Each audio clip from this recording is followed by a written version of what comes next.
Good day. My name is Japet Ramir D. Reyes and I am 22 years old.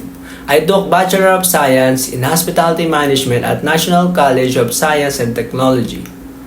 Former intern of Chef Elmer Food Solution Corp at the Orchard Golf and Country Club under the Department of Food and Beverage, and former intern at the Elijah Hotel and Residence under the Department of Housekeeping.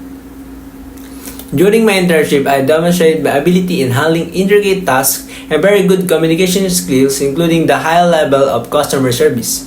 With this internship, I have learned the value of good work ethics. My primary duties during my internship includes working as a waiter, public area, and room attendant personnel.